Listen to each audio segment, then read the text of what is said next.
Baik, bismillahirrahmanirrahim. Assalamualaikum warahmatullahi wabarakatuh. Dan selamat pagi kepada semua para pelajar yang saya kasihi. Saya Cikgu Daniel, Cikgu RBT kamu. Dan pada pagi ini, insyaAllah kita akan sambung kita punya sesi pembelajaran kita, iaitu elemen-elemen yang ada dalam reka bentuk mekatronik. Seperti mana kelas yang sebelum ni saya dah terangkan, iaitu mekatronik ni ada 4 unsur ataupun 4 elemen utama yang dia gabungkan dalam sesuatu produk.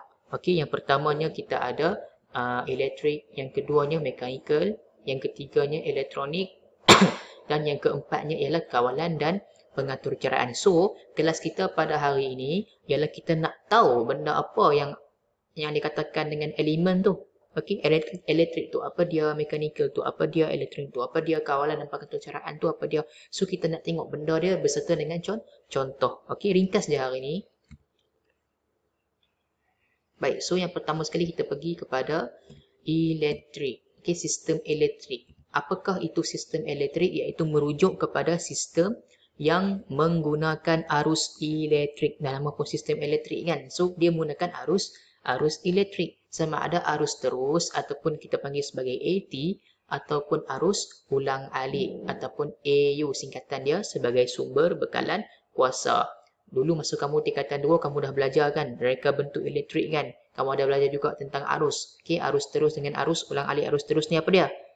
Yes, arus terus ni selalunya duduk pada macam bateri ya. Okey, kita pakai bateri tu dan dia akan habis dan kita akan beli yang baru. So pakai habis, pakai habis, pakai habis. Itu adalah AT, arus terus. Okey, dia selalunya menuju kepada satu benda saja. Contoh macam kita kontrol kan. So kita kontrol tu je lah. Okey, dia tak boleh pakai untuk benda lain. Okey, tetapi kalau arus ulang-alik pula dia macam yang berada di rumah kita. Kita pakai apa? Bekalan kuasa. So kalau macam kat rumah kita pakai bateri tak?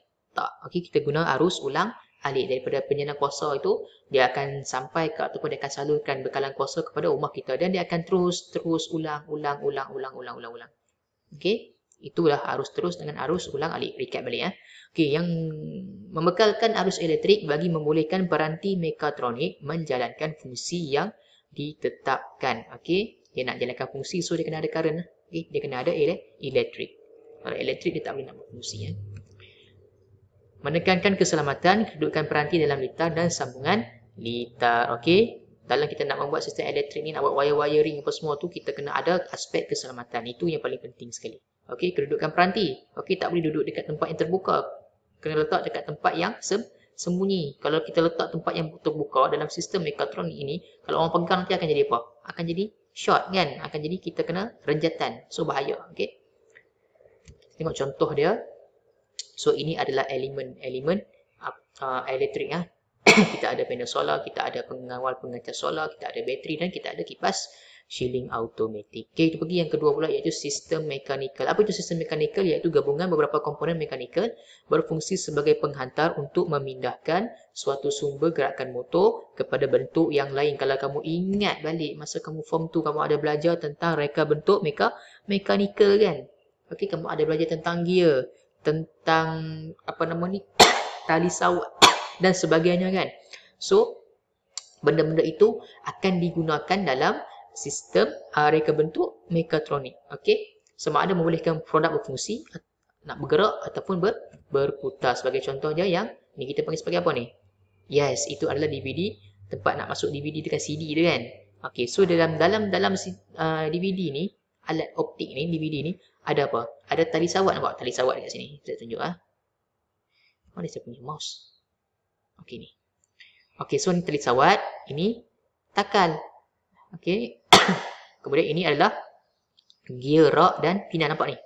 Dia berhubung antara satu sama lain kan. Nah, ini adalah gear. So ada tak mechanical dalam tu? Yes, ada mechanical dalam tu. Kita pilih pula contoh elektronik. Okey.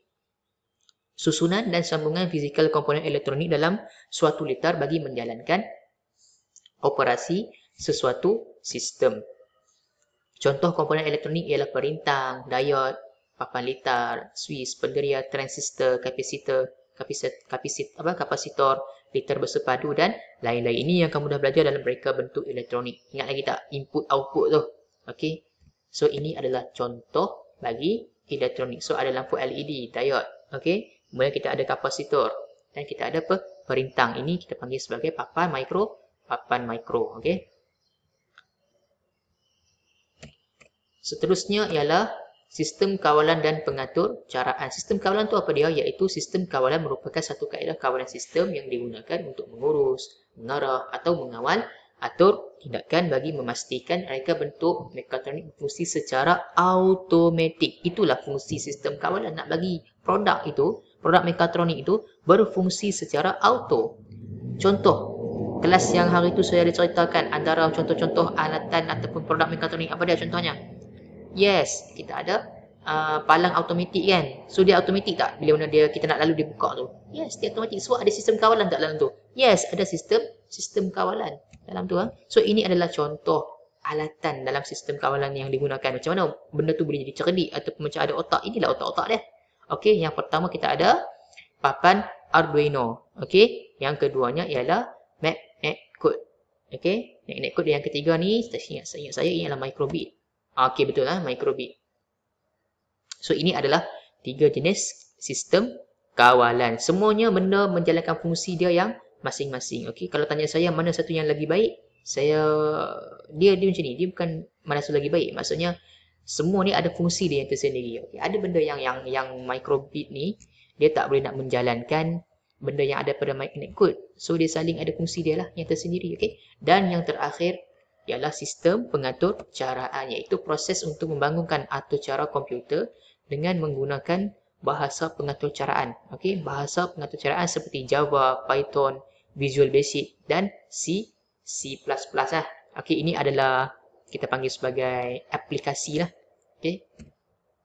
Bahasa-bahasa pengatur caraan ini menggunakan kod berbentuk teks. Pengatur caraan ni apa dia? Dia bahasa dalam alatan tu ataupun produk mekatronik tu. Okey, kalau kita belajar dalam tahun lepas masa form 2, dalam elektronik dia ada kan sistem pengatur caraan kan. Coding apa semua tu kan. Kita masukkan yang tu, nanti lampu LED akan menyala dalam masa berapa kelip dia akan berkelip, dalam saat dia akan padam balik kan. Ingat lagi tak? Okey, baca balik buku tu. Terdapat juga bahasa pengatur caraan yang tidak memerlukan penulisan kod berbentuk teks tetapi menggunakan blok arahan yang sedia ada. Contoh bahasa pengatur caraan ini ialah Stretch, MBlock, JavaScript block dan Arduino block. Okey, yang ni dia tak perlu kepada penulisan kod, tetapi dia dah ada arahan dah dalam ni. Okey, dalam Scratch ni dah ada arahan dia dah, dalam MBlock ni maksudnya senang, tak payah kita nak masukkan lagi dah. Itu tolong buat. Okey. Sistem bahasa pengatur caraan mempunyai set pengaturan sintak dan semantik tersendiri. Peraturan sintaks dan semantik menetapkan cara menulis untuk mikropengawal yang mengawal operasi alat elektronik. Dia ada set peraturan dia kalau kita nak memasukkan bahasa dia tu. Okey. Dan ini adalah contoh-contoh bahasa yang digunakan dalam sistem pengatur caraan. Okey. Ini adalah C++ tu, contoh aplikasi dia. Maaf. Kemudian yang ni pula kita ada JavaScript block. Okey. Jadi yang seterusnya, okey, setakat itu dahulu untuk kelas kita pada hari ini. Okey, untuk tugasan pada hari ini, saya nak kamu rujuk dalam grup WhatsApp. Saya akan berikan tugasan dalam tu. Okey, terima kasih kepada semua yang menonton.